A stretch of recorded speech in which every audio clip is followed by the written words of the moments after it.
Last lecture में हमने पढ़ा था इंट्रोडक्शन और जो भी प्रोसेस है सारी मल्टीसेलुलर ऑर्गेनिज्म में उनका इंट्रोडक्शन। आज हम पढ़ेंगे न्यूट्रिशन के बारे में।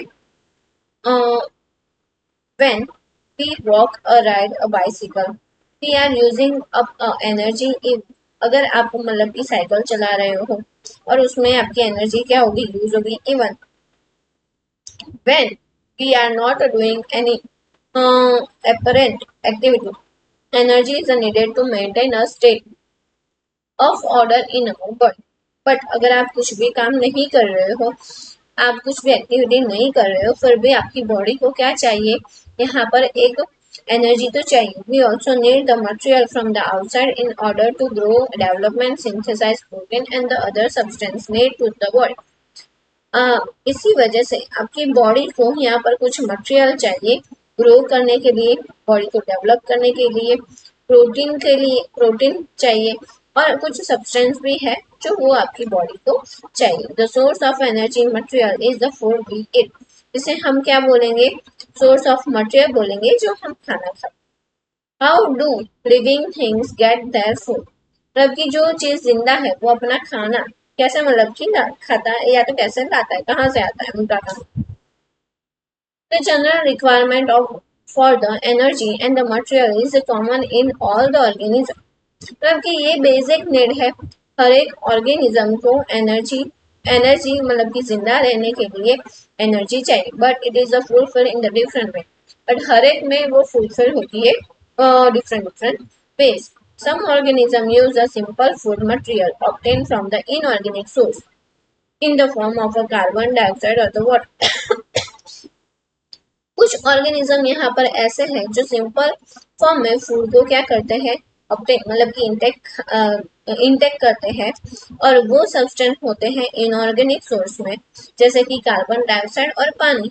This organism are autotrophs. ऐसे ऑर्गेनिज्म को हम क्या बोलेंगे, autotrophs. Include the green plant and the some bacteria. इसके अंदर क्या आएगा, एग्जाम्पल यहाँ पर याद रखना जरूरी है कि सारे ग्रीन प्लांट्स और कुछ बैक्टीरिया जो ग्रीन कलर के हैं।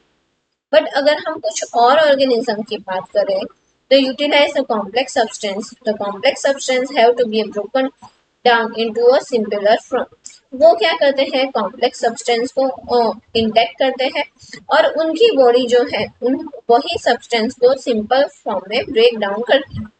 Before they can use the upkeep and the growing the body achieve the organism of a biocatalyst called enzyme. और उनको ब्रेक डाउन करने के लिए यहाँ पर कुछ बायोकैटालाइज भी यूज होते हैं जिसको हम बोलेंगे enzymes. Thus the heterotrophs survive the depend and the directly or indirectly autotrophs।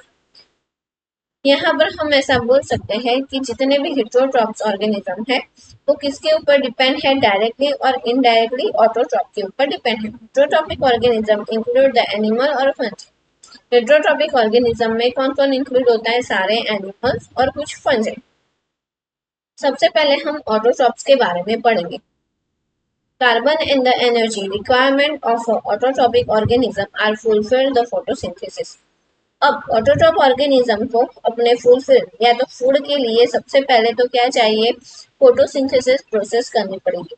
It is a process by which autotrophs take a substance from the outside and convert into the store from the energy। मतलब कि ये जब वो photosynthesis process होती है autotroph के अंदर तो वो एनर्जी कहाँ से आती है, सनलाइट में से, और वो एनर्जी यहाँ पर स्टोर हो जाती है।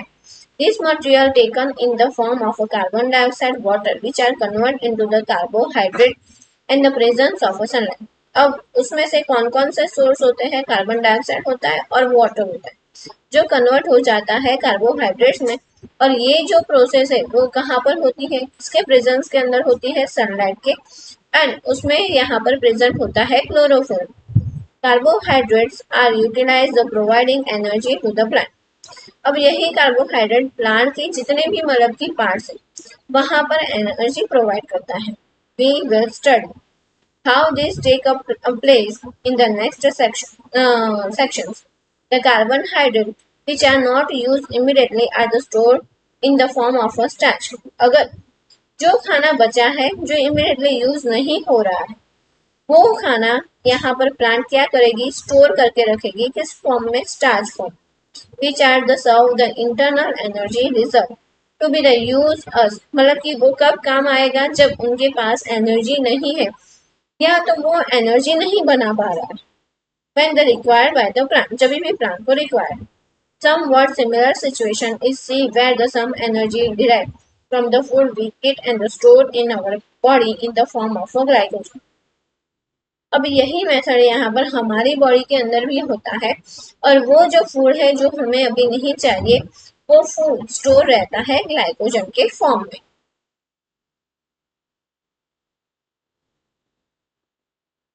यहाँ पर जो प्रोसेस होती है सनलाइट और क्लोरोफिल की प्रेजेंस में प्लांट के अंदर, वो यहाँ पर इक्वेशन दिखाई है। ये इक्वेशन आपके लिए बहुत ही आएगी है। 6CO2 12H2O, क्लोरोफिल सनलाइट से 6H12O6, प्लांट क्या बनाता है, ग्लूकोज, 6O2 और 6H2।